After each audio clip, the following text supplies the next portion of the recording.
വ്യാപാരവുമായി ബന്ധപ്പെട്ട കാര്യത്തിൽ ഒരു കൈവിട്ട കളിയിലേക്ക് അമേരിക്കൻ പ്രസിഡന്റ് ഡൊണാൾഡ് ട്രംപ് നീങ്ങുകയാണ്. പ്രത്യക്ഷത്തിൽ വിചിത്രമെന്ന് തോന്നാവുന്ന പല നിലപാടുകളും പല തീരുമാനങ്ങളും അദ്ദേഹത്തിൻ്റെ ഭാഗത്തു നിന്ന് ഉണ്ടാകുന്നു. മേക്ക് അമേരിക്ക ഗ്രേറ്റ് അഗെയിൻ എന്ന അദ്ദേഹത്തിൻ്റെ ആ ഒരു താല്പര്യത്തെ മുൻനിർത്തിയാണ് അദ്ദേഹം എടുക്കുന്ന പല തീരുമാനങ്ങൾ. എന്നാൽ ആ തീരുമാനങ്ങൾ മറ്റ് രാജ്യങ്ങളിൽ സൃഷ്ടിക്കുന്ന പ്രത്യാഘാതങ്ങളെ കുറിച്ച് പലപ്പോഴും അദ്ദേഹം അവബോധനാണോ അല്ലെങ്കിൽ അതേപ്പറ്റി ബോധ്യമുണ്ടോ എന്ന സംശയം ജനിപ്പിക്കുന്ന രീതിയിലുള്ള ചില കാര്യങ്ങളാണ് അന്താരാഷ്ട്ര പൊളിറ്റിക്സിൽ ഇപ്പോൾ സംഭവിച്ചുകൊണ്ടിരിക്കുന്നത്. ഏറ്റവും ഒടുവിൽ ഇതാ ഇന്ത്യക്കെതിരെ 50% തീരുവ അദ്ദേഹം ചുമത്തിയിരിക്കുന്നു. ഒരു സമ്മർദ്ദ തന്ത്രമായി പലരും ഇതിനെ വ്യാഖ്യാനിക്കുന്നു. എന്നാൽ ഇന്ത്യ ഇതിനോട് അതിശക്തമായിട്ടാണ് പ്രതികരിച്ചത്. ശക്തമായിട്ടുള്ള നിലപാട് തന്നെയാണ് ഇന്ത്യ ഈ ഒരു വിഷയത്തിൽ എടുത്തിരിക്കുന്നത്. അമേരിക്ക എടുത്തിരിക്കുന്ന, അതിനേക്കാളുപരി ഡൊണാൾഡ് ട്രംപ് എടുത്തിരിക്കുന്ന ഈ ഒരു നിലപാട് അത് ഇന്ത്യയിൽ സൃഷ്ടിക്കുന്ന ഒരു ഇമ്പാക്റ്റ്, അമേരിക്കയുടെ ചൊൽപ്പടിക്ക് മുന്നിൽ ഇന്ത്യ കീഴടങ്ങുമോ അല്ലെങ്കിൽ അമേരിക്ക പറയുന്ന പോലെ ഇന്ത്യ നീങ്ങുമോ, അതല്ലാതെ ശക്തമായിട്ടുള്ള ഒരു നിലപാടിലേക്ക്, അമേരിക്കയെ കൗണ്ടർ ചെയ്തുകൊണ്ടുള്ള ശക്തമായിട്ടുള്ള നിലപാടിലേക്ക്, മറ്റ് വാണിജ്യ സ്ഥലങ്ങൾ തേടി ഇന്ത്യ പോകുമോ, മറ്റ് രാജ്യങ്ങളുമായിട്ടുള്ള ബന്ധങ്ങൾ കൂടുതൽ ഊഷ്മളമാക്കുമോ, ശക്തിപ്പെടുത്തുമോ, ഈ വിഷയങ്ങളാണ് നിലപാട് എന്ന ഈ ഒരു പ്രോഗ്രാമിൽ ഇന്നത്തെ എപ്പിസോഡിൽ ഞങ്ങൾ ചർച്ച ചെയ്യാൻ ആഗ്രഹിക്കുന്നത്. ഞാൻ ജോർജി, എന്നോടൊപ്പമുള്ളത് അരുൺ അരുൺ. അമേരിക്കയുടെ ഈ വ്യാപാര യുദ്ധം, പ്രത്യേകിച്ച് താരിഫ് വാർ, ആ ഒരു ടൈമൊക്കെ ട്രംപിൻ്റെ 2ാം ടൈമിലാണ് ലോകത്ത് വളരെയധികം ചർച്ചയായിക്കൊണ്ടിരിക്കുന്നത്. നമ്മൾ ഇന്ന് ഈ ഒരു നിലപാടിലും അതുമായി ബന്ധപ്പെട്ട വളരെ സുപ്രധാനമായിട്ടുള്ള ചില ആശയങ്ങളാണ് പങ്കുവയ്ക്കാൻ ആഗ്രഹിക്കുന്നത്. പ്രത്യേകിച്ച് ഓഗസ്റ്റ് 1-ാം തീയതി ഇന്ത്യക്ക് മേൽ 25% താരിഫ് അമേരിക്ക ചുമത്തുന്നു. പക്ഷേ ഇന്നലെ ഒരു 25% കൂടി താരിഫ്, മൊത്തം 50%. ഓർക്കുക, ഏഷ്യയിൽ തന്നെ ഏറ്റവും കൂടുതൽ അമേരിക്ക താരിഫ് ചുമത്തുന്ന ഒരു രാജ്യമായിട്ട് ഇന്ത്യ മാറുന്നു. അതിന് ഒരു 21 ദിവസത്തെ ഒരു സമയം കൂടി അമേരിക്ക അനുവദിച്ചിട്ടുണ്ട്. എന്തുകൊണ്ട് അമേരിക്ക എന്നതിനേക്കാൾ ഞാൻ യൂസ് ചെയ്യാൻ ആഗ്രഹിക്കുന്ന വാക്ക്, എന്തുകൊണ്ട് ട്രംപ് ഇത്തരത്തിൽ പെരുമാറുന്നു എന്നതിന് പല ഉത്തരങ്ങളും നമുക്ക് നൽകാൻ സാധിക്കും. ബേസിക്കലി നമുക്കറിയാം, അത് കുറെ കൂടി ഡീറ്റെയിൽ ആയിട്ട് അരുൺ പറയുമെന്ന് ഞാൻ വിചാരിക്കുന്നു. ട്രംപ് ബേസിക്കലി ഒരു ബിസിനസ് പേഴ്സൺ ആണ്, റിയൽ എസ്റ്റേറ്റ് ബ്രോക്കറാണ് എന്ന രീതിയിൽ നമുക്ക് പറയാൻ സാധിക്കും. അദ്ദേഹത്തിൻ്റെ ഒരു ആർട്ട് ഓഫ് ഡീൽ എന്നൊക്കെ പറയുന്ന ഒരു ബുക്കിനകത്ത് കൃത്യം പറയുന്നുണ്ട് ഈ ബിസിനസ്സിൽ അദ്ദേഹം പയറ്റുന്ന തന്ത്രങ്ങൾ, ഭീഷണി, പറഞ്ഞ വാക്കുകൾ മാറ്റി പറയുന്നു, പറഞ്ഞ വാഗ്ദാനങ്ങൾ പിൻവലിക്കുന്നു. അതിൻ്റെയൊക്കെ ഒരു റിഫ്ലക്ഷനാണ് ഈ ഇന്റർനാഷണൽ തലത്തിൽ അദ്ദേഹം പ്രസിഡന്റ് ആയതിനു ശേഷം അദ്ദേഹം ഈ പറയുന്ന ട്രംപ് നടത്തുന്ന പല കാര്യങ്ങളും. ഇതിനകത്ത് എടുത്തു പറയേണ്ട 2 പോയിന്റാണ് ഞാൻ തുടക്കത്തിൽ എൻ്റെ ഭാഗത്തു നിന്ന് ഞാൻ പങ്കുവയ്ക്കാൻ ആഗ്രഹിക്കുന്നു. ഒന്ന്, ഇന്ത്യ ഇതിനോട് പ്രതികരിച്ച ഒരു രീതി. ഒരു പക്ഷേ ട്രംപ് ഈ ഒരു ഡിസിഷൻ അല്ലെങ്കിൽ ഈ ഒരു താരിഫ് 50% താരിഫ് ഇന്ത്യയിൽ നിന്നും ഇറക്കുമതി ചെയ്യുന്ന ഉൽപ്പന്നങ്ങൾക്ക് ഏർപ്പെടുത്തുക എന്ന് പറയുന്നത് എൻ്റെ ഒരു പോയിന്റ് ഓഫ് വ്യൂവിൽ അതൊരു സമ്മർദ്ദ തന്ത്രം തന്നെയാണ്.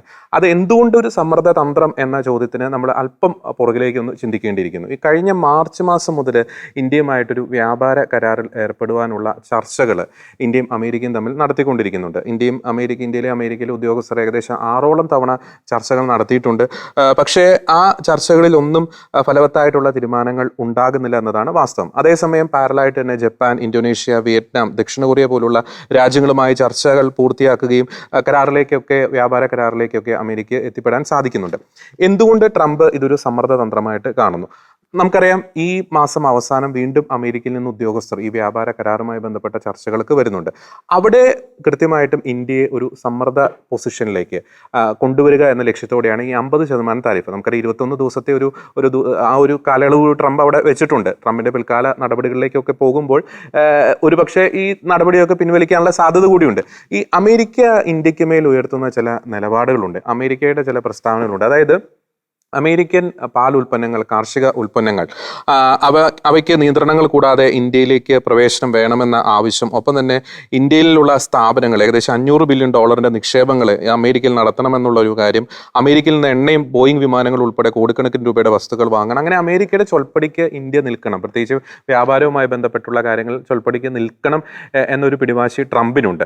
എന്നാൽ ആ ആവശ്യങ്ങളോട് ഇന്ത്യ അത്ര അനുകൂലമായിട്ടല്ല പ്രതികരിച്ചത്. അപ്പോൾ ആ ആവശ്യങ്ങളുമേൽ ഒരു അനുകൂലമായ വിചിത്രമായിട്ടുള്ള മനോഭാവം കൊണ്ടുവരിക എന്ന ലക്ഷ്യത്തോടെയാണ് ഇത്തരത്തിലുള്ളൊരു സമ്മർദ്ദ തന്ത്രം ട്രംപ് പയറ്റുന്നത്. ഇനി ഞാൻ നേരത്തെ പറഞ്ഞത് രണ്ടാമത്തെ ഒരു പോയിന്റ് ഞാൻ പറയാൻ ആഗ്രഹിക്കുക, ഇന്ത്യ പഴയ ഇന്ത്യ അല്ല എന്നത് വളരെ വാസ്തവമാണ്. 2014 ശേഷം ഇന്ത്യ വളരെയധികം എല്ലാ മേഖലകളിലും സമസ്ത മേഖലകളിലും ഇന്ത്യ മുന്നോട്ട് പോയിട്ടുണ്ട്.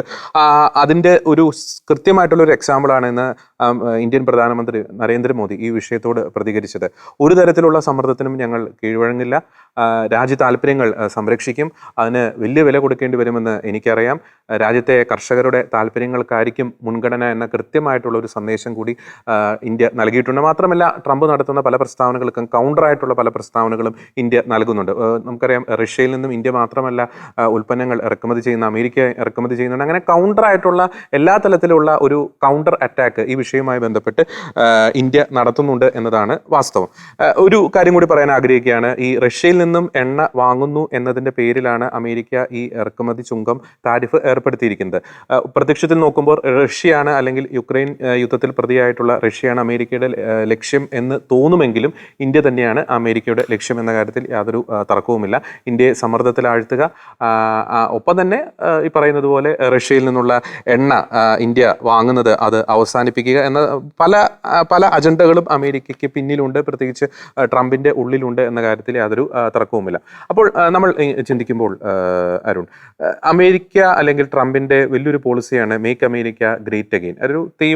ഒരു ദേശീയവാദത്തിൽ അടിസ്ഥാനപ്പെടുത്തിയിട്ടുള്ള ഒരു പോളിസിയാണ് മേക്ക് അമേരിക്ക ഗ്രേറ്റ് അഗെയിൻ എന്നുള്ള കാര്യം. അത് അമേരിക്കയെ സംബന്ധിച്ചിടത്തോളം ഒരു നന്മയാണ്, അല്ലെങ്കിൽ അമേരിക്കയുടെ വളർച്ചയ്ക്ക് വലിയൊരു ബൂസ്റ്റിംഗ് നൽകുന്ന ഒരു തീരുമാനമാണ്. ആ ഒരു തീവ്ര ദേശീയതയിൽ അടിസ്ഥാനപ്പെടുത്തിയുള്ള ആ മനോഭാവത്തിൻ്റെ ഒരു പ്രതിഫലനമല്ലേ അമേരിക്ക, പ്രത്യേകിച്ച് ട്രംപ് മറ്റ് രാജ്യങ്ങളുടെ മേൽ തോന്നുന്ന പോലെ ഈ താരിഫ് ഏർപ്പെടുത്തുന്നു. ചില രാജ്യങ്ങൾ 25-50 ഈ ലേലം വിളിക്കുന്നത് പോലെയാണ് താരിഫൊക്കെ ഏർപ്പെടുത്തുന്നത്. എന്തുകൊണ്ട് ട്രംപ് ഇത്തരത്തിലുള്ള കൗതുകരമായിട്ടുള്ള എന്നാൽ വിചിത്രമായിട്ടുള്ള നിലപാടുകൾ ഈ വ്യാപാരവുമായി ബന്ധപ്പെട്ട വിഷയങ്ങളിൽ സ്വീകരിക്കുന്നു? ജോർജ്, ഓരോ രാഷ്ട്രത്തെ സംബന്ധിച്ചും അവരുടെ ദേശീയതയ്ക്ക് വളരെ പ്രാധാന്യമുണ്ട്. അപ്പോൾ ഈ ട്രംപിനെ സംബന്ധിച്ചിടത്തോളം മേക്ക് അമേരിക്ക ഗ്രേറ്റ് അഗെയിൻ എന്നുള്ള അദ്ദേഹത്തിൻ്റെ ആ ആപ്തവാക്യം, അത് അമേരിക്കക്കാരെ സംബന്ധിച്ചിടത്തോളം അവർ ഹൃദയത്തിലേക്ക് ഏറ്റെടുത്തൊരു വാക്കാണ്. നമുക്കറിയാം നമ്മുടെ രാജ്യം മേക്ക് ഇൻ ഇന്ത്യ എന്നൊരു ക്യാമ്പയിനിങ് നടത്തിയിരുന്നു. അപ്പോൾ അതും നമ്മുടെ നാട്ടിൽ അത് ഏറ്റവും കൂടുതൽ പ്രചരിക്കപ്പെട്ട ഒരു സംഭവമാണ്. കാരണം അത് രാജ്യത്തിൻ്റെ വികാരമാണ് അതിൽ ഉൾക്കൊള്ളുന്നത്. പക്ഷേ ഇവിടെ രാജ്യത്തിൻ്റെ വികാരമാണ് മേക്ക് അമേരിക്ക ഗ്രേറ്റ് അഗെയിൻ, അതായത് അമേരിക്കയുടെ വികാരമാണ്. പക്ഷെ അതിൻ്റെ ഉള്ളിൽ ട്രംപിൻ്റെ ചില സ്വഭാവ വൈകല്യങ്ങൾ ഇതിൽ കയറുന്നു. അതാണ് പ്രശ്നം വരുന്നത്. അതുകൊണ്ടാണ് ട്രംപ് ഒരേപോലെയല്ല രാജ്യങ്ങളെ ഡീൽ ചെയ്യുന്നത്. ഒരു വിഷയത്തെ ഓരോ രാജ്യത്തിനോടും ഓരോ തരത്തിലാണ് ട്രംപ് ഡീൽ ചെയ്യുന്നത്. അപ്പോൾ ഈ കാര്യങ്ങളെല്ലാം ലോകത്തിലെ മീഡിയകളൊക്കെ ചർച്ച ചെയ്യാറുണ്ട്, സോഷ്യൽ മീഡിയയിൽ വളരെയധികം ചർച്ചയ്ക്ക് വരാറുണ്ട്, പല ഡോക്ടേഴ്സും ചർച്ച ചെയ്യാറുണ്ട് എന്താണ് ട്രംപിൻ്റെ അസുഖം. അപ്പോൾ അവരെല്ലാവരും ഒരേ സ്വരത്തിൽ പറയുന്ന ഒരു അസുഖമുണ്ട്, NPD എന്ന് പറയും, നാർസിസ്റ്റിക് പേഴ്സണാലിറ്റി ഡിസോർഡർ. അതായത് സ്വന്തം കാര്യങ്ങൾ ഒരു മനുഷ്യനെ സംബന്ധിച്ചിടത്തോളം അവരെ ശ്രദ്ധിക്കണം എന്നുള്ളത് സാധാരണ എല്ലാ മനുഷ്യരുടെ ഉള്ളിൽ കിടക്കുന്നതാണ്. പക്ഷെ ഇത് അതിൻ്റെ എക്സ്ട്രീമിലേക്ക് പോകുന്നു. ആ ഒരു അവസ്ഥയാണ് ട്രംപിനെ സംബന്ധിച്ചിടത്തോളം.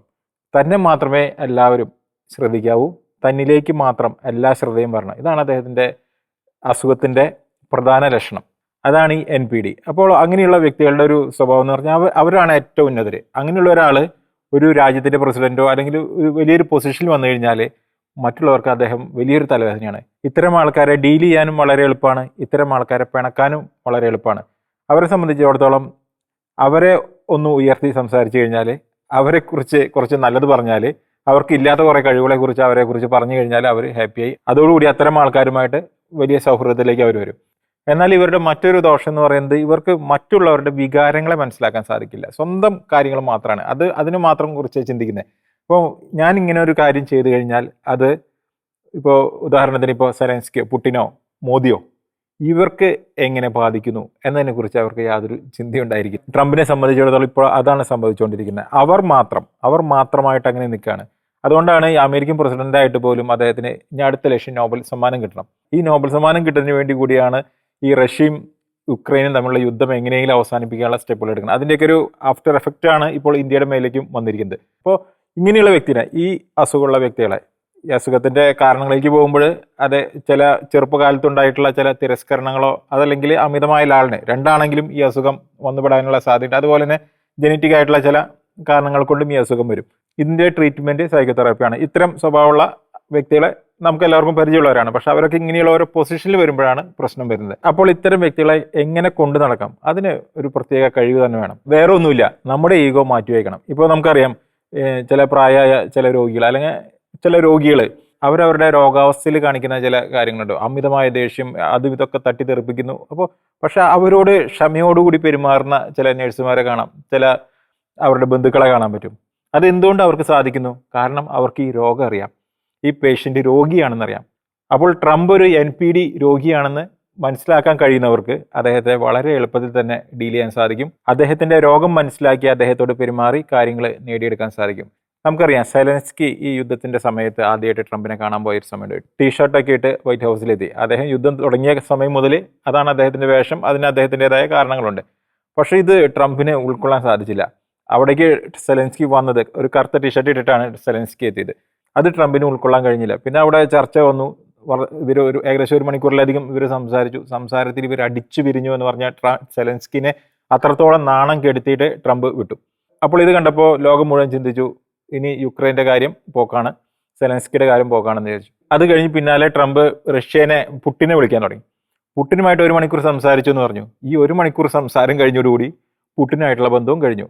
കാരണം ട്രംപ് പറഞ്ഞ ബഡായികൾ മുഴുവൻ കേട്ടിരിക്കാനായിട്ട് പുട്ടിന് സാധിക്കില്ല. പുട്ടിനും ഒരു ഏകാധിപതിയായിട്ട് ഭരിക്കുന്ന ഒരു വ്യക്തിയാണ്. അപ്പോൾ ട്രംപിനെ ഡീൽ ചെയ്യണമെങ്കിൽ ഒരു അസാധാരണ കഴിവ് വേണം. നമുക്കറിയാം ഈ ട്രംപിൻ്റെ ഗാസ എന്ന് പറഞ്ഞിട്ടുള്ളൊരു പ്രയോഗം നടത്തിയിരുന്നു. ഗാസയെക്കുറിച്ചുള്ള അദ്ദേഹത്തിൻ്റെ സ്വപ്നങ്ങളൊക്കെ ആയിട്ട് എനിക്ക് തോന്നുന്നു അത് ഒരു നല്ലൊരു സ്വപ്നമായിട്ടാണ്, അല്ലെങ്കിൽ നല്ലൊരു ആശയമായിട്ട് എല്ലാവർക്കും തോന്നി. ഒരു AI വീഡിയോ അദ്ദേഹത്തിൻ്റെ സോഷ്യൽ മീഡിയ പ്ലാറ്റ്ഫോമിൽ ഷെയർ ചെയ്തു, ട്രംപിൻ്റെ ഗാസ. അത് വേറൊരു കമ്പനി ഉണ്ടാക്കിയ വീഡിയോ ആണ്. ആ വീഡിയോ എടുത്ത് ട്രംപ് ഷെയർ ചെയ്തു. ആ വീഡിയോ കണ്ടതോടുകൂടി പാലസ്തീനിലെ തീവ്രവാദികളല്ലാത്ത സാധാരണ ജനങ്ങളുണ്ട്, അവർക്ക് പോലും ഞങ്ങൾക്ക് ഈ ഗാസ വേണ്ടേ എന്നുള്ള അവസ്ഥയിലെത്തി. എന്ന് വെച്ചാൽ അത്രയും വൃത്തികേടും ട്രംപിൻ്റെ സ്റ്റാച്ചു ഇതെല്ലാം വെച്ചിട്ട് നിറഞ്ഞിട്ടുള്ള ഒരു ഗാസയുടെ വീഡിയോ ആണ്. പക്ഷെ അത് കണ്ടപ്പോൾ ട്രംപിന് അത് ഷെയർ ചെയ്യാൻ പാടില്ലാത്തതാണെന്നുള്ള ഒരു ബോധം ഇല്ല. 2, എനിക്ക് മാർപ്പാപ്പിയാൻ ആഗ്രഹമുണ്ടെന്നുള്ളൊരു സരസമായിട്ടാണ് അദ്ദേഹം പങ്കുവെച്ചത്. അപ്പോഴേക്കൊരു AI ഇമേജ് അദ്ദേഹത്തിന് കിട്ടി, മാർപ്പാപ്പയുടെ ഔദ്യോഗിക വേഷത്തോട് കൂടിയിട്ട് ട്രംപ് ഇരിക്കുന്ന ഒരു ഫോട്ടോ. നേരെ അതുകൊണ്ട് പോസ്റ്റ് ചെയ്തു.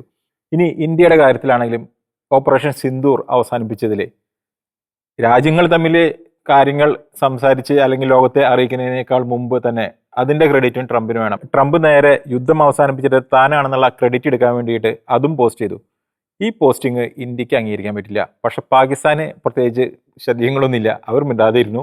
പക്ഷേ ഇന്ത്യ അതൊരു കാരണവശാലും, ഇന്ത്യ എന്ന് പറഞ്ഞൊരു രാജ്യത്തെ സംബന്ധിച്ചിടത്തോളം അത് ഒരു കാരണവശാലും അംഗീകരിക്കാൻ പറ്റാതായിരുന്നു. ശരിക്കും ഇവിടെയാണ് ഈ പ്രശ്നം വന്നത്. എൻ്റെ ഒരു ഊഹത്തിൽ അതുവരെ മയത്തിൽ പോയിരുന്ന ട്രംപിനെ താൻ പറഞ്ഞത് ഇന്ത്യ അംഗീകരിക്കുന്നില്ല എന്ന് വന്നതോടുകൂടി അദ്ദേഹത്തിന് കലിപ്പ് കൂടി. അതാണ് ഇപ്പോൾ റഷ്യയുടെ എണ്ണയുടെ രൂപത്തിലും ഈ 50% താരിഫിലേക്കൊക്കെ വന്നിരിക്കുന്നത്. അതായത് ട്രംപിൻ്റെ കൂടെ നിന്നില്ലെങ്കിൽ അവരെ എല്ലാവരും എതിർക്കുന്ന ഒരു സ്വഭാവമാണ്. അതാണ് ഇപ്പോൾ ട്രംപ് കാണിച്ചുകൊണ്ടിരിക്കുന്നത്. ഈ ട്രംപിനെ മയപ്പെടുത്തുവാനായിട്ട്, ഈ ട്രംപിനെ കയ്യിലെടുക്കാനായിട്ട് ഒറ്റ വഴിയുള്ളൂ, ട്രംപിനെ സ്തുതിച്ചുകൊണ്ട് അല്ലെങ്കിൽ അദ്ദേഹത്തെ പുകഴ്ത്തിക്കൊണ്ട് 3-4 വാചകങ്ങൾ പറഞ്ഞു കഴിഞ്ഞാൽ ആ വാചകത്തിൽ തന്നെ ട്രംപ് വീണുപോകും. പല ചെറു രാജ്യങ്ങളും അമേരിക്കയുമായിട്ട് കൊമ്പ് കോർക്കാൻ പറ്റാത്ത പല ചെറു രാജ്യങ്ങളും ഇങ്ങനെയാണ് പിടിച്ചു നിൽക്കുന്നത്. പക്ഷേ കഴിഞ്ഞ ദിവസം ബ്രസീലിൻ്റെ പ്രസിഡന്റ് ലുല ഡെസിൽവ പറഞ്ഞ വാക്കുണ്ട്, ഞാൻ അദ്ദേഹത്തെ വിളിക്കില്ല. അതായത് ട്രംപ് പറഞ്ഞിരിക്കുകയാണ്, ലുല എന്നെ വിളിച്ചാൽ മതി, ബാക്കി കാര്യങ്ങൾ ഞാൻ ഡീൽ ചെയ്തോളാം. അപ്പോൾ ലുല പറഞ്ഞു, ഞാൻ വിളിക്കില്ല, വേറെന്ത് കാര്യത്തിന് വേണ്ടി വിളിക്കാം, ഈ വിഷയത്തിൽ ഞാൻ വിളിക്കില്ല. കാരണം ഇന്ത്യയുടെ പോലെ തന്നെ 50% തീരുവയാണ് ബ്രസീലിനും കൊടുത്തിരിക്കുന്നത്. പക്ഷേ ട്രംപിനോട് സംസാരിക്കാൻ പോയി കഴിഞ്ഞാൽ പ്രശ്നമാണ്. ട്രംപിനെ അംഗീകരിച്ചില്ലെങ്കിൽ, ട്രംപ് പറയുന്നത് അംഗീകരിച്ചില്ലെങ്കിൽ ഈ 50 പോയിട്ട് ചിലപ്പോൾ 100 ആവും. ഇതാണ് അവസ്ഥ. നമ്മുടെ രാജ്യം പറയുന്നുണ്ട്, എന്തുകൊണ്ട് റഷ്യയിൽ നിന്ന് അമേരിക്ക സാധനങ്ങൾ വാങ്ങുന്നുണ്ടല്ലോ, ചൈന അതിൽ കൂടുതൽ എണ്ണ ഇറക്കുമതി ചെയ്യുന്നുണ്ടല്ലോ എന്നെല്ലാം പറയുന്നുണ്ട്. പക്ഷേ ഇവിടെ പ്രശ്നം അതല്ല. ഇവിടുത്തെ പ്രശ്നം ഇതാണ്, ട്രംപിനെ സംബന്ധിച്ചിടത്തോളം അദ്ദേഹത്തിന് ഈ പറഞ്ഞ അസുഖം ഉണ്ടെന്നുള്ളത് ആദ്യം എല്ലാ രാജ്യക്കാരും എല്ലാ രാജ്യത്തലവന്മാരും മനസ്സിലാക്കുക. ഈ അസുഖമുള്ള വ്യക്തിയെ ഡീൽ ചെയ്യേണ്ട വിധം വേറെയാണ്. എനിക്ക് തോന്നുന്നു നമ്മുടെ പ്രധാനമന്ത്രി മോദി പോലും സ്വന്തമായിട്ടൊരു വാക്ക് ട്രംപിനെതിരെ ഇതുവരെ പറഞ്ഞിട്ടില്ല. പറയാത്തതിൻ്റെ കാരണം ഇതാണ്. പറയേണ്ട നേരം അതിക്രമിച്ചു, പക്ഷെ പറയാത്തതിൻ്റെ കാരണം ഇതാണ്. മോദിക്ക് പോലും പല ലോകരാജ്യ നേതാക്കന്മാർക്കും ട്രംപിൻ്റെ അസുഖം അറിയാം. പക്ഷെ എന്തൊക്കെയാണെങ്കിലും ഈ അസുഖം ഉണ്ടെങ്കിലും ട്രംപിനെ സംബന്ധിച്ചിടത്തോളം ട്രംപിന് ഒരുപാട് ഗുണങ്ങളുള്ളതാണ്. അദ്ദേഹം എടുത്ത ഡിസിഷനുകൾ കൃത്യമായിട്ട് തന്നെ അദ്ദേഹം നടപ്പാക്കി. എത്ര എക്സിക്യൂട്ടീവ് ഓർഡറുകൾ അദ്ദേഹം ഒപ്പിട്ട് കഴിഞ്ഞു. ഇല്ലീഗൽ ഇമിഗ്രേഷനായിട്ട് ബന്ധപ്പെട്ട് വളരെ ബോൾഡായ സ്റ്റെപ്പ് അദ്ദേഹം എന്താണ് പറഞ്ഞോ അത് കൃത്യമായിട്ട് തന്നെ അദ്ദേഹം നടപ്പാക്കുന്നു. ഹമാസ് വിരുദ്ധ പ്രക്ഷോഭങ്ങളായിട്ട് ഇസ്ലാമിയ ഫോബിയ അമേരിക്കയിൽ ഉണ്ടാക്കാൻ ശ്രമിച്ചവരെ അവർ കൃത്യമായിട്ട് തന്നെ ട്രംപ് ഡീൽ ചെയ്തു. അതേപോലെ തന്നെ മതസ്വാതന്ത്ര്യം, അമേരിക്കയിൽ ക്രിസ്ത്യാനിറ്റിയെ അല്ലെങ്കിൽ മതത്തെ തിരിച്ചു കൊണ്ടുവരും എന്ന് പറഞ്ഞിട്ടുള്ള ട്രംപിൻ്റെ വാക്കുകൾ ഓരോ വാക്കും കൃത്യമാണ്. അദ്ദേഹം വൈറ്റ് ഹൗസിൽ തന്നെ ഒരു വിശ്വാസത്തിന്റെ കാര്യാലയവും മതസ്വാതന്ത്ര്യ കമ്മീഷനൊക്കെ സ്ഥാപിച്ച് അങ്ങനെ വിശ്വാസപരമായ കാര്യങ്ങൾ ഇപ്പോൾ കഴിഞ്ഞ ദിവസങ്ങളിൽ തന്നെ ഫെഡറൽ വർക്കേഴ്സിന് അദ്ദേഹം ഒരു മെമ്മോ കൊടുത്തിട്ടുണ്ട്.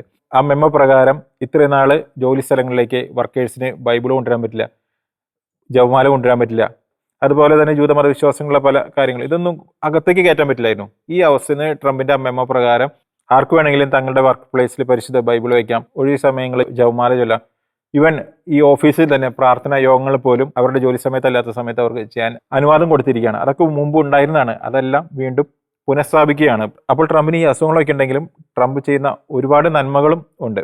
അദ്ദേഹം ഒരു ബിസിനസ്സുകാരനാണ്, അദ്ദേഹം ഒരു റിയൽ എസ്റ്റേറ്റുകാരനാണ്. റിയൽ എസ്റ്റേറ്റുകാരൻ്റെ അതേ ബിസിനസ്സാണ് ഇപ്പോൾ ഇന്ത്യയോട് കൂടി ചെയ്തുകൊണ്ടിരിക്കുന്നത്. ജോർജ് നേരത്തെ സൂചിപ്പിച്ചതുപോലെ ഒരു റിയൽ എസ്റ്റേറ്റ് ബിസിനസ് ചെയ്യുന്ന ആൾ ആദ്യം എന്ത് പറയും?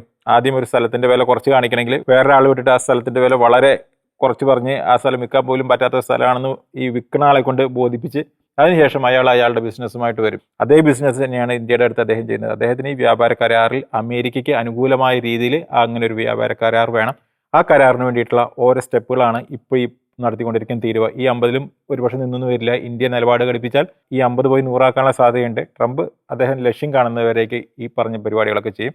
ഇന്ത്യക്ക് ഒന്നുകിൽ ട്രംപിനോട് ഏറ്റുമുട്ടാം, അല്ലെങ്കിൽ ട്രംപിന്റെ രോഗമറിഞ്ഞ് അതനുസരിച്ചുള്ള കാര്യങ്ങൾ നീക്കാം, അതല്ലെങ്കിൽ മറ്റു വഴികൾ ആലോചിക്കുക, മറ്റു രാജ്യങ്ങളുമായിട്ടുള്ള ബന്ധങ്ങൾ ശക്തിപ്പെടുത്താം. അപ്പോൾ റോബിൻ, കാര്യങ്ങൾ വളരെ വ്യക്തമാണ്. ഒരു തുറന്ന വ്യാപാര യുദ്ധത്തിലേക്ക് ലോകം വഴുതി വീണുകൊണ്ടിരിക്കുന്നു ട്രംപിൻ്റെ ഈ പ്രഖ്യാപനത്തോടെ. നമുക്ക് മറ്റൊരു ആംഗിളിലൂടെ ചിന്തിച്ചു നോക്കുമ്പോൾ ഇന്ത്യ പഴയ ഇന്ത്യയല്ല എന്ന് അത് ലോകരാജ്യങ്ങൾക്കറിയാം, അത് അമേരിക്കയ്ക്ക് അറിയാം. ആ ഒരു സാഹചര്യത്തിൽ ഇന്ത്യ അമേരിക്ക ആ ഒരു ബന്ധം അത് പഴയ പോലെ അത് പഴയ രീതിയിൽ തന്നെ തുടരാനുള്ളൊരു സാധ്യതയുണ്ടോ?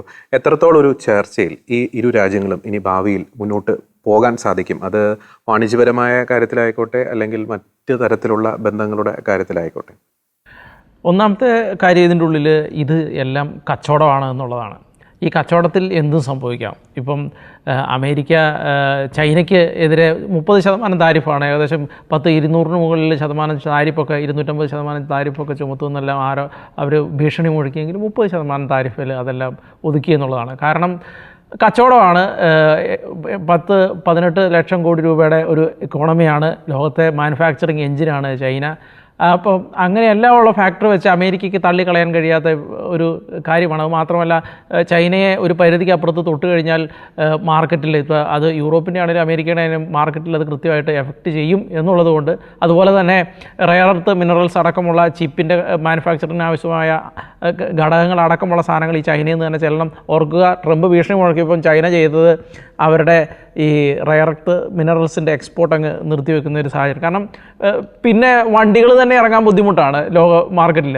അപ്പം അമേരിക്കയുടെയൊക്കെ അവസ്ഥ വളരെ പരിതാപകരമാകുന്ന തിരിച്ച് ആകുന്ന അവസ്ഥ കൂടി അവിടെ ഉണ്ട് എന്നുള്ളതാണ്. ഏറ്റവും പ്രധാനപ്പെട്ടതായിട്ട് അമേരിക്കൻ ഇൻട്രസ്റ്റാണ് വലുത്. അമേരിക്കൻ ഇൻട്രസ്റ്റിന് ഇപ്പോൾ പാകിസ്ഥാനാണ് ഏറ്റവും അനുഭാവപൂർണ്ണമായ രാജ്യം അമേരിക്കയെ സംബന്ധിച്ച്. കാരണം എന്താണെന്ന് വെച്ച് കഴിഞ്ഞാൽ പണ്ട് മുതലേ അത് ചരിത്രം കൂടിയാണ്. പാകിസ്ഥാനെ അവർ ക്യാച്ച് ചെയ്യാനുള്ളൊരു കാരണം പാകിസ്ഥാൻ ആ മേഖലകളെ മുഴുവൻ ഇൻഫ്ലുവൻസ്. കാരണം ഒന്ന്, പാകിസ്ഥാനെ അമേരിക്കയ്ക്ക് എങ്ങനെ വേണമെങ്കിലും യൂസ് ചെയ്യാൻ പറ്റുന്ന ഒരു രാജ്യമാണ്. എങ്ങനെ വേണമെങ്കിലും അമേരിക്കയ്ക്ക് പാകിസ്ഥാനെ യൂസ് ചെയ്യാം, കാരണം അതിന് അവർ നിന്നു കൊടുക്കും. അത് ചരിത്രമാണത്. അപ്പോൾ ഈ ഒരു കാലഘട്ടത്തിൽ അഫ്ഗാനിസ്ഥാനെ പിടിച്ചു നിർത്താൻ പാകിസ്ഥാനെ ആവശ്യമുണ്ടായിരുന്നു, അവിടെ ആക്രമണം നടത്താൻ. അത് കഴിഞ്ഞപ്പോൾ അവർ പാകിസ്ഥാനെ സൈഡ് ലൈൻ ചെയ്തു. പക്ഷേ ഇന്ന് ഇറാനെ നിലയ്ക്ക് നിർത്താൻ പാകിസ്ഥാൻ്റെ കൂടി ആവശ്യമുണ്ട്. എന്ന് വെച്ചാൽ കൃത്യമായിട്ട് പാകിസ്ഥാനെ വെച്ച് ഇറാൻ്റെ ആ തീരപ്രദേശങ്ങളടക്കം ഇറാൻ അവിടെ ഒരു ബ്ലോക്കേഡ് നടത്തുകയാണെങ്കിൽ അതിനെല്ലാം കൗണ്ടർ ചെയ്യാൻ പാകത്തിൽ അമേരിക്കയ്ക്ക് ഇന്ന് സ്ട്രാറ്റജിക്കലി ആവശ്യം പാകിസ്ഥാനെയാണ്. അതുപോലെ തന്നെ ഇപ്പോൾ അമേരിക്കയുടെ നേതൃത്വത്തിൽ ബംഗ്ലാദേശിൽ ഗവൺമെൻറ്റിനെ പുറത്താക്കിയതിന് ശേഷം പാകിസ്ഥാൻ്റെ ഇൻഫ്ലുവൻസ് ബംഗ്ലാദേശിൽ കൂടി വരുന്നു. എന്ന് വെച്ചാൽ മറ്റൊരു രീതിയിലും നമ്മുടെ ഇപ്പുറത്ത് കിടക്കുന്ന മറ്റൊരു രാജ്യത്തെയും ഇൻഫ്ലുവൻസ് ചെയ്യാൻ അമേരിക്കയെ സംബന്ധിച്ച് അങ്ങനെ ആ രീതിയിൽ രണ്ട് രീതിയിൽ നമ്മളെ ബ്ലോക്കേഡ് ചെയ്യാൻ അമേരിക്കയെ സംബന്ധിച്ച് ഈസിയാണത്. അപ്പോൾ പിന്നെ അത് മാത്രമല്ല, ഇനിയിപ്പോൾ ഇന്ത്യൻ മഹാസമുദ്രത്തിലേക്ക് വരികയാണെങ്കിൽ ഇവിടെ ഓസ്ട്രേലിയയുണ്ട്, ഫിലിപ്പീൻസ് ഉണ്ട്, അങ്ങനെ പിന്നെ അമേരിക്കയുടെ ഡിയാകാശികൾ അടക്കമുള്ള ബേസുകൾ ഇവിടെയുണ്ട്. അങ്ങനെ ഒരുപാട് രീതിയിൽ അമേരിക്കയ്ക്ക് ഈ മേഖലയിൽ ഇൻഫ്ലുവൻസ് ഉണ്ട്. അപ്പോൾ ഇന്ത്യ തന്നെ വേണം, ഇന്ത്യ ഒരു സ്ട്രാറ്റജിക് പാർട്ട്ണറായിട്ടൊപ്പം വേണം എന്ന് അമേരിക്കയ്ക്ക് അത്ര വലിയ താല്പര്യമില്ല. എന്നാൽ കാര്യങ്ങൾക്ക് വേണ്ടി ഉപയോഗിക്കുക എന്നുള്ളത് മാത്രമേ ഉള്ളൂ. പിന്നെ അത് മാത്രമല്ല, ഇന്ത്യയുടെ ഒരു ചരിത്രം അമേരിക്കയുമായിട്ട് അത്ര ചേർന്ന് പോകുന്ന ഒരു ചരിത്രമല്ല. കാരണം നമ്മളെ സംബന്ധിച്ച് നമുക്ക് അല്പം കൂടി സ്വാതന്ത്ര്യം വേണം. ഇപ്പോൾ ഇന്ത്യൻ പ്രധാനമന്ത്രി സൂചിപ്പിച്ചതുപോലെ നമുക്ക് നമ്മുടെ കാര്യങ്ങൾ തീരുമാനിക്കാൻ, നമ്മുടെ ഇൻറ്റഗ്രിറ്റി അടക്കമുള്ള കാര്യങ്ങൾ തീരുമാനിക്കാൻ വേണ്ടിയിട്ട് നമുക്ക് സെപ്പറേറ്റ് ആയിട്ടുള്ള ഒരു സ്വാതന്ത്ര്യം വേണം. ആ സ്വാതന്ത്ര്യം പലപ്പോഴും USSRന്റെ അടുത്ത് നമുക്ക് ലഭിച്ചിരുന്നു എന്നുള്ളതാണ് ഏറ്റവും പ്രധാനപ്പെട്ട വസ്തുത എന്ന് പറയുന്നത്. അപ്പോൾ ആ USSR കഴിഞ്ഞ് പിന്നീട് റഷ്യ വന്നു കഴിഞ്ഞപ്പോൾ പോലും ലോകവേദികളിൽ നമ്മളെ സൈഡ് ലൈൻ ചെയ്ത് ചൈനയെ സഹായിക്കുന്ന സാഹചര്യം ഉണ്ടായിരുന്നു. അതെല്ലാം സൂചിപ്പിക്കുന്നത് നമ്മൾ പലപ്പോഴും ഇൻഡിപെൻഡൻ്റ് ആയിട്ട് ചേരാ നയം എന്നുള്ള രീതിയിൽ ഇൻഡിപെൻഡൻ്റ് ആയിട്ട് നിന്നു എന്നുള്ളതാണ്. ഇപ്പം നമ്മുടെ മാർക്കറ്റ് പോലും എല്ലാവർക്കും തുറന്നു കൊടുത്തു, അമേരിക്കയുമായിട്ട് ചേർന്ന് പോകുന്നുണ്ട് എങ്കിൽ പോലും ഇപ്പോൾ ഡൊണാൾഡ് ട്രംപ് വരുമ്പോൾ ഇന്ത്യൻ പ്രധാനമന്ത്രി മൈ ഫ്രണ്ട് എന്നൊക്കെ പറയുമെന്നുണ്ടെങ്കിലും ഡീപ്പായിട്ട് നോക്കുമ്പോൾ അമേരിക്കയും ഇന്ത്യയും സ്ട്രാറ്റജിക്കലി ആണെങ്കിലും ചരിത്രപരമായിട്ടാണെങ്കിലും അത്ര വലിയ അടുപ്പത്തിൽ നിന്ന രാജ്യങ്ങളല്ല എന്നുള്ളത് നമ്മൾ ബേസിക്കലി മനസ്സിലാക്കേണ്ടതാണ്. പിന്നെ അത് മാത്രമല്ല, ഇവിടെ ക്വാഡ് സഖ്യം ഒക്കെ രൂപീകരിച്ച് മുന്നോട്ട് പോകുമ്പോൾ പോലും ഒരുപാട് പ്രശ്നങ്ങൾ മുന്നിൽ നിൽക്കുന്നത്, ഇപ്പം ഓസ്ട്രേലിയയിൽ ഈ കഴിഞ്ഞ ദിവസം അമേരിക്കയുടെ ഏറ്റവും വലിയൊരു മിസൈൽ സിസ്റ്റം അവിടെ കൊണ്ടുപോയി വെച്ചേക്ക, ഡാർക്ക് ഈഗിൾ എന്ന് പറഞ്ഞു വെച്ചിട്ട്, എന്ന് വെച്ചാൽ അമേരിക്കയുമായിട്ട് ചേർന്ന് നിൽക്കുന്ന രാജ്യങ്ങൾ എല്ലാ അർത്ഥത്തിലും ചേർന്ന്. ഇപ്പം പാകിസ്ഥാന് F-16 അടക്കമുള്ള കാര്യങ്ങൾ കൊടുക്കുമ്പോൾ അവിടുത്തെ സിസ്റ്റങ്ങളും അവിടുത്തെ ആയുധങ്ങളും എല്ലാമായിട്ട് ഇൻ്റഗ്രേറ്റ്, അമേരിക്കയുടെ ആ ഒരു സിസ്റ്റവുമായിട്ട് ഇൻ്റഗ്രേറ്റ് ചെയ്ത് പോകുന്ന രീതിയിൽ കംപ്ലീറ്റ്ലി മോൾഡ് ചെയ്തേക്കുന്നത്. ഇന്ത്യയെ അതിൻ്റെ ഉള്ളിൽ കൊണ്ടുവരിക എന്ന് പറയുന്നത് വളരെ ബുദ്ധിമുട്ടാണ്. ആ ഒരു അവരുടെ ഒരു ശൃംഖലയിലേക്ക് കൊണ്ടുവരിക എന്ന് പറയും. ഇപ്പോൾ ഓസ്ട്രേലിയയിലാണ് ഇപ്പോൾ ഈ ഡാർക്ക് ഈഗിൾ കൊണ്ടുപോയി വെച്ചേക്കുന്നത്, അത് ചൈനയ്ക്ക് ബദലായിട്ട് കൊണ്ടുപോയി വെച്ചേക്കുന്നത്. അതുപോലെ ഫിലിപ്പീൻസിൽ റഡാർ സംവിധാനങ്ങൾ അടക്കം കൊണ്ടുപോയി വെച്ചേക്കുന്നത്. എന്ന് വെച്ചാൽ ഈ മേഖലയിലുള്ള രാജ്യങ്ങൾ, അതുപോലെ തന്നെ ഇപ്പോൾ അമേരിക്കയ്ക്ക് സ്വാധീനമുള്ള ആഫ്രിക്കയാണെങ്കിലും മിഡിൽ ഈസ്റ്റ് ആണെങ്കിലും ഇസ്രായേൽ ആണെങ്കിലും, ഈവൻ ഇസ്രായേൽ പോലും, അതുപോലെ തന്നെ യൂറോപ്യൻ രാജ്യങ്ങളാണെങ്കിലും ഈ അവരുടെ എല്ലാം ഈ ആയുധങ്ങൾ തമ്മിൽ കൃത്യമായിട്ട് ഒരു അത്യാവശ്യ സമയത്ത് ഇൻ്റഗ്രേറ്റ് ചെയ്ത് പോകുന്ന രീതിയിലാണ് ഇത് മോൾഡ് ചെയ്തേക്കുന്നത്. പക്ഷേ ഇന്ത്യ അങ്ങനെയല്ല. ഇന്ത്യയെ അതിലേക്ക് കൊണ്ടുവരുവാൻ വർഷങ്ങൾ എടുക്കും, ഇന്ത്യ അമേരിക്കയോട് കംപ്ലീറ്റ് ആയിട്ട് ചേർന്ന് നിന്നാൽ പോലും. അപ്പോൾ അങ്ങനെയുള്ള ഒരു സാഹചര്യത്തിൽ അമേരിക്കയെ സംബന്ധിച്ച് ഒരു കംപ്ലീറ്റ് ആയിട്ട് ഇന്ത്യയോട് ചേർന്ന് നിൽക്കുക എന്ന് പറയുന്നത് അത് ഒരിക്കലും സ്വാധീനിക്കുന്ന ഒരു കാര്യമല്ല എന്നുള്ളത്. അതുകൊണ്ടാണ് ഇത്ര ഈസി ആയിട്ട് ട്രംപ് 50% താരിഫ്, ഇനി ഞങ്ങൾ പറയുന്നത് കേട്ടില്ല 100% താരിഫ് എന്നൊക്കെ അവർക്ക് പറയാൻ സാധിക്കുന്നത് അതുകൊണ്ടാണ്. കാരണം ഏതർത്ഥത്തിൽ നോക്കിയാലും നമുക്ക് മാത്രമേ അതുകൊണ്ട് വേദന ഉണ്ടാകാനുള്ള സാധ്യതയുള്ളൂ. അവരെ സംബന്ധിച്ച് അത് അത്രത്തോളം ഒരു ഹെർട്ട് ചെയ്യുന്ന ഒരു കാര്യമല്ല എന്നുള്ളതാണ്. അപ്പോൾ അതുകൊണ്ട് തന്നെ ഈ താരിഫിൻ്റെ കാര്യം വരുമ്പോൾ തീർച്ചയായിട്ടും നമുക്ക് ആദ്യം പറഞ്ഞ പോലെ കച്ചവടമാണ്, എന്തും സംഭവിക്കാം. എന്നാലും ഇതിനുള്ളിൽ നമുക്ക് പറഞ്ഞു വയ്ക്കാൻ കഴിയുന്നത് ഈ താരിഫ് കൊണ്ട് നമുക്ക് മാത്രമേ തട്ടുകേട് സംഭവിക്കാനുള്ള സാധ്യതയുള്ളൂ. മറ്റ് ഇപ്പോൾ അമേരിക്കയ്ക്കാണെങ്കിലും അതുപോലെ അമേരിക്കയോട് ചേർന്ന് യൂറോപ്പ് അങ്ങനെയുള്ള ഒരു രാജ്യത്തിനും ഇപ്പോൾ നമ്മളുമായിട്ട് വ്യാപാരത്തിൽ ഈ വ്യാപാര ബന്ധത്തിൽ എന്തെങ്കിലും ബുദ്ധിമുട്ടുണ്ടായി എന്ന് കരുതി അവർക്ക് അത്ര വലിയ പ്രശ്നങ്ങളുണ്ടാകാനുള്ള സാധ്യതയില്ല. നമ്മൾ ഗ്രോവിങ് എക്കോണമിയാണ്. അതുകൊണ്ട് തന്നെ നമ്മളാണ് സൂക്ഷിച്ച് കാര്യങ്ങൾ കൈകാര്യം ചെയ്യേണ്ടത്. ചൈനയെ തന്നെ എടുക്കുക. ചൈന ഇത്രയും വലിയ ഒരു മാർക്കറ്റ് എക്കോണമി ആയിട്ട് പോലും ചൈന വളരെ കൃത്യമായിട്ടാണ് പ്ലേ ചെയ്യുന്നത് ഇതിൻ്റെ ഉള്ളിൽ. കാരണം റഷ്യയുമായിട്ട് കൃത്യമായിട്ട് ചൈന എല്ലാ രീതിയിലുള്ള ബന്ധങ്ങളും നിലനിൽക്കുന്നുണ്ട്. അതുപോലെ റഷ്യയുടെ ഡ്രോണിനടക്കം ചൈനയിൽ നിന്നാണ് മാനുഫാക്ചറിൻ്റെ പല ഘടകങ്ങളും മാനുഫാക്ചർ ചെയ്ത് അങ്ങോട്ട് കൊടുക്കുന്നത്. എന്നിട്ട് പോലും ചൈനയോട് ഒരു പരിധിക്കപ്പുറത്ത് ട്രംപ് ദേഷ്യം കാണിക്കുന്നില്ല. നമ്മളോട് ഒരു പരിധിക്കപ്പുറത്ത് ദേഷ്യം കാണിക്കുന്നു. കാരണം നമ്മളെ നിയന്ത്രിക്കാൻ അമേരിക്കയ്ക്ക് അറിയാം എന്നുള്ളതാണ് അതിൻ്റെ ഉള്ളിൽ ഏറ്റവും പ്രധാനപ്പെട്ട വസ്തുത എന്ന് പറയുന്നത്. ഓക്കെ, ഇപ്പോൾ പറഞ്ഞതുപോലെ ട്രംപിന് പോസിറ്റീവ് ഉണ്ട് നെഗറ്റീവ് ഉണ്ട്. പക്ഷേ ഇത്തരത്തിലുള്ള നിലപാടുകൾ ഇപ്പം നമുക്കറിയാം, ഈ ലോകക്രമം ആകെ മാറിയിട്ടുണ്ട്. ഈ ഇത്തരത്തിലുള്ള സമ്മർദ്ദ ശക്തികൾ കൊണ്ട് കാര്യം നേടിയെടുക്കുന്ന ഒരു സമയം ഉണ്ടായിരുന്നു. പക്ഷേ ഇപ്പോൾ ആധുനിക കാലഘട്ടത്തിൽ ചൈന ഉയർന്നു വരുന്നു, ഇന്ത്യ വലിയൊരു സാമ്പത്തിക ശക്തിയായിട്ട് ഉയർന്നു വരുന്നു. അപ്പോൾ ലോകരാജ്യം, നമുക്കറിയാം ബ്രിക്സ് പോലുള്ള കൂട്ടായ്മ നമുക്കറിയാം, ഈ ട്രംപിനെ ഏറ്റവും കൂടുതൽ ചൂടിപ്പിക്കുന്നത് ബ്രിക്സ് കൂട്ടായ്മയാണ്.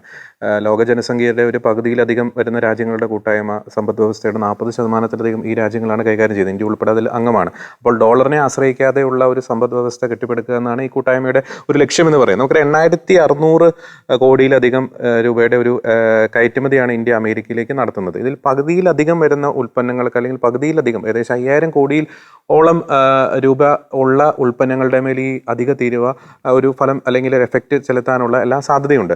അപ്പോൾ ഇത് ഇന്ത്യയിൽ സൃഷ്ടിക്കുന്ന ഒരു ഇമ്പാക്റ്റ് എന്ന് പറയുന്നത് ഇതിൻ്റെ ഉൽപ്പാദന ചെലവ് കൂടും, അമേരിക്കയിൽ ഇതിൻ്റെ വില കൂടും, അപ്പോൾ അവിടെ മാർക്കറ്റ് ഇടിയും. അപ്പോൾ അത്തരത്തിലുള്ള പ്രതിസന്ധികളായിരിക്കും സൃഷ്ടിക്കുക. അപ്പോൾ അരുൺ പറഞ്ഞതുപോലെ ഇന്ത്യയുടെ മുമ്പിലുള്ള ഓപ്ഷൻ എന്ന് പറയുന്നത് മറ്റ് മാർക്കറ്റ് പ്ലേസുകൾ കണ്ടെത്തുക. ഇഷ്ടംപോലെ പല രാജ്യങ്ങളുമായിട്ടും ഇന്ത്യക്ക് നല്ല രീതിയിലുള്ള വ്യാപാര ബന്ധങ്ങളുണ്ട്. ഇന്ത്യൻ പ്രധാനമന്ത്രി നരേന്ദ്രമോദി ചൈനയിലേക്ക് പോകുന്നു, റഷ്യൻ പ്രസിഡന്റ് പുടിനുമായിട്ട് ചർച്ച നടത്താൻ പോകുന്നു, പുടിൻ ഇന്ത്യയിലേക്ക് വരാൻ പോകുന്നു. അപ്പോൾ ഒരു ബദൽ മാർഗങ്ങൾ സ്വീകരിക്കാനുള്ള എല്ലാ കെൽപ്പും എല്ലാ സാധ്യതയും എല്ലാ ശക്തിയും നിലവിൽ ഇന്ത്യക്കുണ്ട്.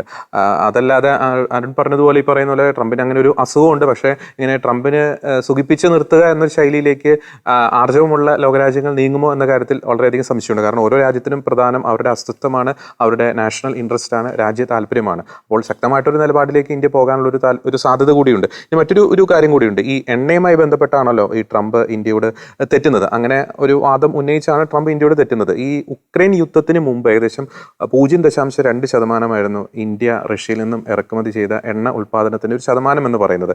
ഈ ബൈഡന്റെ ഊർജ്ജ ഉപദേഷ്ടാവ് മാധ്യമങ്ങളോട് പറഞ്ഞൊരു കാര്യമുണ്ട്. ഈ യുക്രൈൻ യുദ്ധത്തിന് ശേഷം യൂറോപ്യൻ യൂണിയൻ റഷ്യയ്ക്ക് മേൽ ഉപരോധം ചെലുത്തുന്നു. അങ്ങനെ യൂറോപ്യൻ യൂണിയൻ റഷ്യയിൽ നിന്നും മേടിക്കുന്ന എണ്ണയുടെ ആ ഒരു തോത് അത് കുറയ്ക്കുന്നു. അങ്ങനെ ആഗോള വിപണിയിൽ എണ്ണയുടെ വില കുതിച്ചുയരുന്നത് തടയാൻ വേണ്ടിയിട്ട് അമേരിക്കൻ പ്രസിഡന്റ് ബൈഡൻ തന്നെയാണ് ഇന്ത്യയോട് യാചിച്ചത് റഷ്യയിൽ നിന്നും എണ്ണ മേടിക്കണം എന്നൊരു കാര്യം. അതിനുശേഷം ഇന്ത്യയുടെ ഇപ്പോൾ റഷ്യയിൽ നിന്നും എണ്ണ മേടിക്കുന്ന ഒരു ശതമാനം എന്ന് പറയുന്നത് 33% വരുന്നത്.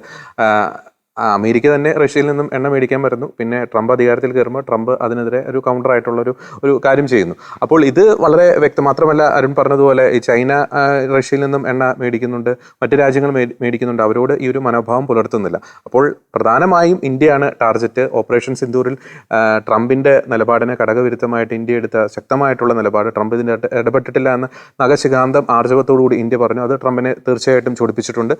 മൂന്നാമത്തെ പ്രധാനപ്പെട്ട ഒരു കാര്യം, ഈ വാണിജ്യ കരാറിൽ അമേരിക്ക അനുകൂലമായിട്ടുള്ളൊരു നിലപാട് ഇന്ത്യ സ്വീകരിക്കണം. അത്തരത്തിലുള്ള നിലപാട് സ്വീകരിച്ചാൽ ഇന്ത്യയിലെ സാധാരണക്കാരായിട്ടുള്ള കർഷകരെ അത് പ്രതികൂലമായിട്ട് ബാധിക്കും. ആ നിലപാടിലേക്ക് ഇന്ത്യ പോകാനുള്ള സാധ്യതയില്ല. അതുകൊണ്ട് നിലവിലെ സാഹചര്യത്തിൽ അമേരിക്കയുടെ അല്ലെങ്കിൽ ട്രംപിൻ്റെ ഈ അസുഖത്തോട് ഇന്ത്യ ഒരു അനുഭാവപൂർണ്ണമായിട്ട് പ്രതികരിക്കുമെന്ന് നമുക്കൊരിക്കലും പ്രതീക്ഷിക്കാൻ സാധിക്കുകയില്ല. കാരണം തന്ത്രപരമായിട്ടുള്ള പല കാര്യങ്ങളും ഇന്ത്യയുടെ സൈഡിൽ നിന്ന് വരുന്നുണ്ട്. കൗണ്ടറായിട്ടുള്ള അറ്റാക്കുകൾ പ്രസ്താവനകളിലൂടെ, നിലപാടുകളിലൂടെ ഇന്ത്യ അറിയിക്കുന്നുണ്ട്. അതുകൊണ്ട് ട്രംപ് ഒരു കാര്യം ഓർത്താൽ നന്ന്, ഇന്ത്യ പഴയ ഇന്ത്യയല്ല, ശക്തമായിട്ട് തന്നെ ഇന്ത്യ തിരിച്ചടിക്കും. അത് തന്ത്രപരമായിട്ട് തന്നെ തിരിച്ചടിക്കുക ഇന്ത്യക്ക് ഇപ്പോൾ താങ്ങുണ്ട്, കെൽപ്പുണ്ടെന്നൊരു കാര്യം ട്രംപ് തീർച്ചയായും മനസ്സിലാക്കാം. ജോർജ്, ഇവിടെ അവസാനമായിട്ടൊരു കാര്യം കൂടിയും പറയാനുള്ളത്, ജോർജ് ഓപ്പറേഷൻ സിന്ദൂറിനെ സൂചിപ്പിച്ചു. അതായത് ഒരു യുദ്ധത്തിൻ്റെ ഒരു സമാനമായ സാഹചര്യം. ഇപ്പോൾ ഇത് മറ്റൊരു യുദ്ധ സാഹചര്യമാണ്, ഒരു വ്യാപാര യുദ്ധത്തിൻ്റെ ഒരു സാഹചര്യമാണ്. അപ്പോൾ ഈ ഒരു യുദ്ധത്തിൽ ഇന്ത്യക്ക് ജയിക്കണമെങ്കിൽ ഇന്ത്യയുടെ എല്ലാ പാർട്ടികളും, ഇന്ത്യയിലെ എല്ലാ രാഷ്ട്രീയ കക്ഷികളും ഒന്നിച്ച് നിൽക്കേണ്ട ഒരു സമയമുണ്ട്. ഇപ്പോൾ ഞാൻ നേരത്തെ സൂചിപ്പിച്ചു, ട്രംപ് ഒരു റിയൽ എസ്റ്റേറ്റ് ബിസിനസ്സുകാരനാണ്. അപ്പോൾ അദ്ദേഹം ആദ്യം തന്നെ പറഞ്ഞ വാക്കാണ് ഇന്ത്യ ഒരു ഡെഡ് എക്കണോമിയാണ്. ഇവിടെ ഇന്ത്യയുടെ എക്കണോമി എങ്ങനെയാണെന്നുള്ളത് ലോകരാജ്യങ്ങൾക്ക് എല്ലാവർക്കും അറിയുന്നതാണ്. അതായത് ഇന്ത്യ ഒരു ഡെഡ് എക്കണോമിയല്ല. പക്ഷേ ആ വാക്കുമ്മ കയറി പിടിച്ച്, അതായത് ഒരു റിയൽ എസ്റ്റേറ്റ് ബിസിനസ്സുകാരൻ അദ്ദേഹത്തിൻ്റെ ബിസിനസ്സിന് വേണ്ടിയിട്ട് ആദ്യമേ തന്നെ ഇന്ത്യയുടെ വില ഇടിച്ച് കാണിക്കുന്ന ഒരു പ്രസ്താവന നടത്തിയപ്പോൾ ആ പ്രസ്താവനയെ ഏറ്റുപിടിക്കാനായിട്ട് ഇന്ത്യയിലത്തെ പ്രതിപക്ഷ പാർട്ടികൾ അല്ലെങ്കിൽ പ്രതിപക്ഷ പാർട്ടിയുടെ നേതാക്കന്മാർ വരുന്നത് വളരെ പരിതാപകരമായ അവസ്ഥയാണ്. റിയാലിറ്റി എന്താണെന്ന് മനസ്സിലാക്കിയിട്ട് വേണം നമ്മൾ പ്രതികരിക്കാൻ. അതായത് മറ്റുള്ളവരുടെ തന്ത്രം എന്താണെന്ന് അറിയണം. നമ്മുടെ രാജ്യത്തിന് വേണ്ടിയാണ് നിൽക്കുന്നതെങ്കിൽ, നമ്മുടെ രാജ്യമാണ് നമുക്ക് ഒന്നാമതെങ്കിൽ അത്തരം പ്രസ്ഥാനങ്ങൾ വരുമ്പോൾ അത് ഏറ്റുപിടിക്കരുത്. നമ്മുടെ രാജ്യത്തിൻ്റെ ശക്തി നമ്മൾ കാണിക്കാൻ വേണ്ട. അപ്പോൾ ഇനിയാണെങ്കിലും ഈ യുദ്ധം മുറുകുമ്പോൾ ഇന്ത്യയിലത്തെ എല്ലാവരും ഒരുമിച്ച് നിന്നുകൊണ്ട് ഈ ട്രംപ് ഉയർത്തുന്ന അല്ലെങ്കിൽ അമേരിക്ക ഉയർത്തുന്ന വെല്ലുവിളികളെ അതിജീവിക്കാനായിട്ട് ശ്രമിക്കണം. ഇസ്ലാമിക തീവ്രവാദം, അനധികൃത കുടിയേറ്റം, ക്രൈസ്തവ വിശ്വാസം അല്ലെങ്കിൽ ക്രൈസ്തവ വിശ്വാസ സമൂഹം നേരിടുന്ന പ്രതിസന്ധികൾ, ഇതുമായി ബന്ധപ്പെട്ട് അമേരിക്കൻ പ്രസിഡന്റ് ഡൊണാൾഡ് ട്രംപ് എടുത്ത നിലപാടുകളെ നമുക്ക് അനുകൂലിക്കാമെങ്കിലും ഈ വ്യാപാരവുമായി ബന്ധപ്പെട്ട്, ഈ താരിഫുമായി ബന്ധപ്പെട്ട്, തീരുവയുമായി ബന്ധപ്പെട്ട് ട്രംപ് എടുത്തിരിക്കുന്ന നിലപാടുകളെ നമുക്ക് അത്ര കണ്ണടച്ച് നമുക്ക് അനുകൂലിക്കാൻ സാധിക്കുകയില്ല.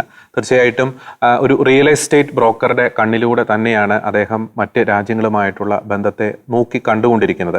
അത് ദീർഘകാലത്തേക്കെങ്കിലും അമേരിക്ക എന്ന രാജ്യത്തിന് അത്ര ഒരു ഭൂഷണമായിരിക്കില്ല. ഒരുപക്ഷെ അവരുടെ ഇന്റേണലായിട്ടുള്ള ഒരു ഗ്രോത്തിന് അത് വഴിവെച്ചേക്കാമെങ്കിലും മറ്റ് രാജ്യങ്ങളുമായിട്ടുള്ള വ്യാപാര ബന്ധങ്ങൾ, മറ്റ് രാജ്യങ്ങളുമായിട്ടുള്ള ബന്ധങ്ങൾ, അതിൽ ഒരു വിഘാതം സൃഷ്ടിക്കുവാൻ ഈ സ്വാർത്ഥത നിറഞ്ഞ ഇത്തരത്തിലുള്ള തീരുമാനം വഴിവെക്കാവുന്ന എല്ലാ സാധ്യത കൂടിയുണ്ട്. അതിനാൽ തന്നെ പ്രത്യേകിച്ച് ഇന്ത്യയുമായി ബന്ധപ്പെട്ട് അമേരിക്കയും ഇന്ത്യയുമായിട്ടുള്ള ഒരു ബന്ധത്തിൽ ചില ഉലച്ചിലുകൾ സംഭവിക്കുന്നുണ്ട് എന്ന സൂചനകളാണ് ഈ ദിവസങ്ങളിൽ പുറത്തു വരുന്നത്. അതിൻ്റെ ഏറ്റവും ഒടുവിലത്തെ ഒരു ക്ലൈമാക്സ് പോയിന്റിലാണ് ഈ 50% തീരുവ അമേരിക്ക ഏർപ്പെടുത്തിയിരിക്കുന്നത്. തീർച്ചയായിട്ടും അതിശക്തമായിട്ട് തന്നെ ഇന്ത്യ ഈ ഒരു വിഷയത്തിൽ പ്രതികരിച്ചിരിക്കുന്നു. അതിനോട് ശക്തമായിട്ടുള്ള പിന്തുണ ഇവിടുത്തെ രാഷ്ട്രീയ പാർട്ടികൾ നൽകേണ്ട ഒരു സമയമാണ്. അതല്ലാതെ ഭരണകൂടത്തെ കുറ്റപ്പെടുത്തിക്കൊണ്ട്, ഭരണകൂടത്തെ വിമർശിച്ചുകൊണ്ടുള്ള ഒരു നിലപാടല്ല ഈ സമയം സ്വീകരിക്കേണ്ടത്. ഒരു യുദ്ധസമാനമായിട്ടുള്ള, വ്യാപാരവുമായി ബന്ധപ്പെട്ട യുദ്ധസമാനമായിട്ടുള്ള ഒരു സാഹചര്യത്തിലൂടെ ആണ് ഇന്ത്യ കടന്നുപോയിക്കൊണ്ടിരിക്കുന്നത്. അതിനാൽ തന്നെ ഭരണകൂടം രാജ്യത്തിന്റെ താല്പര്യത്തിന് അനുകൂലമായി എടുക്കുന്ന എല്ലാ തീരുമാനങ്ങളോടും അനുകൂലമായിട്ടുള്ള ഒരു നിലപാട് സ്വീകരിക്കുവാൻ ഇവിടുത്തെ എല്ലാ രാഷ്ട്രീയ പാർട്ടികൾക്കും സാധിക്കട്ടെ എന്ന നിലപാട് അറിയിച്ചുകൊണ്ട് മറ്റൊരു വിഷയത്തിലെ നിലപാടുമായി ഞങ്ങൾ വീണ്ടും വരുന്നതായിരിക്കും. എല്ലാ പ്രിയപ്പെട്ട പ്രേക്ഷകർക്കും നന്ദി.